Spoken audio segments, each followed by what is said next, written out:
निकालावर शरद पवार गटाचं मौन बघायला मिळत आहे। अजित पवार गटाकडून कोणतीही प्रतिक्रिया नाही आहे। शिंदेंच्या अभिनंदनाचं देखील ट्विट करण्यात आलेलं नाही आहे। अजित पवार गटाकडून कुठलीही प्रतिक्रिया समोर आलेली नाही आहे, तर शिंदेंच्या अभिनंदनाचं ट्विट सुद्धा केलेलं नाही आहे। अधिकची अपडेट घेऊयात आमच्या प्रतिनिधी रुपाली पडवे यांच्याकडून। रुपाली, आपण बघतोय काल देवेंद्र फडणवीस यांनी तरी शिंदेंचं अभिनंदन केलेलं होतं, ट्विट केलेलं होतं, मात्र अजित पवार यांनी एकही ट्विट किंवा अभिनंदन देखील केलेलं नाहीये। नक्कीच सध्याला आपण पाहत आहोत की काल दिवसभर खरं तर शिवसेना कुणाची या निकालासंदर्भातली चर्चा दिवसभर काल जमलेली होती आणि यात एकूणच सगळ्या संदर्भामध्ये आपण बघितलं तर राष्ट्रवादीचा जो अजित पवार गट आहे तो ह्या सगळ्यामध्ये कोणत्याही चर्चेमध्ये खरं तर आपल्याला पाहायला मिळालं नाही।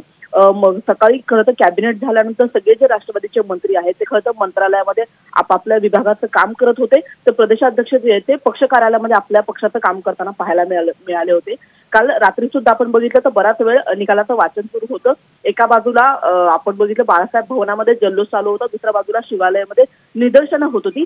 हे एक चित्र आपल्याला एका बाजूला मुंबईमध्ये पाहायला मिळालं, तर दुसऱ्या बाजूला जिथे अजित पवारांचा बंगला आहे देवगिरी बंगला तिथे आपण बघितलं तर राष्ट्रवादीचे पक्षप्रवेशाचे कामकाज जे ते खरं सुरू होतं। काही जळगाव मधले तर काही कोल्हापूर मधले पक्षप्रवेश जे ते अजित पवार यांच्या उपस्थितीमध्ये काल सुरू होते।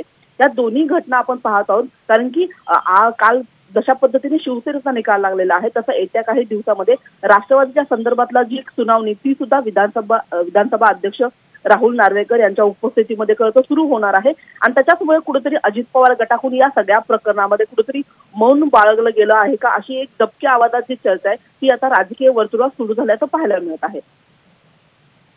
अपडेटसाठी तर आपण बघतोय काल शरद पवार यांनी पत्रकार परिषद घेतली होती आणि या संपूर्ण प्रकरणासंदर्भात भाष्य केलेलं होतं, मात्र अजित पवार यांनी या प्रकरणावरती मौन बाळगलं असल्याचं बघायला मिळतंय।